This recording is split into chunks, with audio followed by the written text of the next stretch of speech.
आप पूछिए।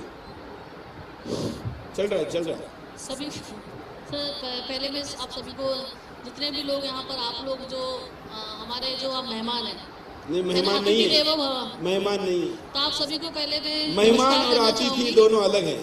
ठीक हम है, अतिथि हो सकते हैं, हम मेहमान नहीं। अतिथि हैं हमारे। तो आप सभी को पहले मैं नमस्कार करना चाहूंगी। मैं अपना परिचय दूंगी आपको। मैं मानव विकास संस्था में एक सदस्य हूँ। उसके अलावा यहाँ पर गोयनका पब्लिक स्कूल में प्रिंसिपल की उसमें काम वर्क कर रही हूँ as a principal. I am designated as a principal. Sir मेरे दो सवाल हैं। एक सवाल जो है वो रैन बसेरा में रहने वाले लोगों को लेकर है, और दूसरा सवाल बच्चों को लेकर है।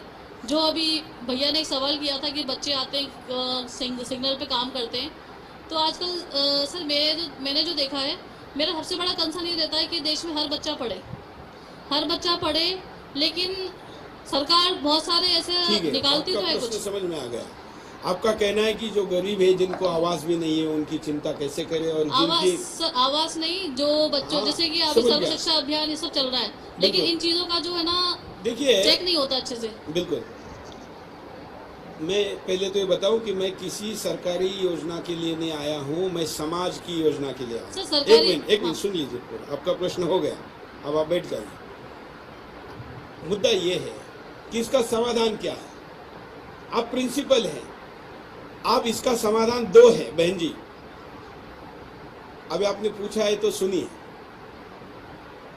दो समाधान। एक, आपका जो टैक्स सरकार के पास है उसमें से और ज्यादा टैक्स लगाकर इस समस्या का समाधान करें। सबसे साधारण तरीका तो यही सब लोग मानते हैं। आपने भी इसी एंगल से प्रश्न पूछा है। मेरे पास दूसरा तरीका है। इस देश में लोग कहते हैं बेरोजगारी है, गरीबी है, रिजर्वेशन हटाओ, ये हटाओ। मैं कहता हूं जिनके लिए पाकिस्तान बनाया था उनको सबको उधर भेज दे, तो यहाँ पर कोई रैन बसेरा नहीं रहेगा, कोई गरीब नहीं रहेगा, कोई भिखारी नहीं रहेगा।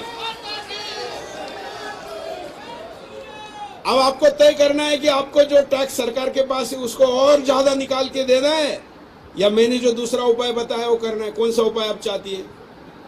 दूसरा ना, तो कल से बच्चों को पढ़ाएगी अपने स्कूल में। ताली बजाइए इसके लिए। देखिए, हम गुलाम इसी को तो कहते हैं कि जिस ट्रैक पर आपको रख दिया आप उसी पे चल रहे हैं। भाई, बैल और वो जो गधा होता है उसके पीठ पे डाल दो, वो जो फेरी मारने के लिए बोला है वही पर जाएगा। और कोई स्वतंत्र व्यक्ति क्या होता है, वो उसका अलग समाधान ढूंढता है। हमने वास्तव समाधान नहीं ढूंढा। डॉक्टर बाबा साहब अम्बेडकर ने कहा था कि मैं इस विभाजन को तब स्वीकार करूंगा जब अंतिम मुसलमान पाकिस्तान चला जाएगा और अंतिम हिंदू हिंदुस्तान में आएगा। अगर बाबा साहब अम्बेडकर का यह स्वप्न माना गया होता तो मुझे बताइए कि इस देश के 1 रुपए की कीमत डॉलर के बराबर होती क्या नहीं होती? आज 80 रुपए के आसपास है। भी रैन बसेरे में नहीं होता, कोई शीशे पर टक टक करके भीख मांगने वाला नहीं होता, सबके अपने घर होते, सोने का धुआं निकलता था। ऐसा जहां पर कहा जाता है उस देश को हमने अपने ही पैरों पर खुद कुल्हाड़ी मार ली है। ये उसका परिणाम है। हाँ, आगे 1-2 प्रश्न लेते।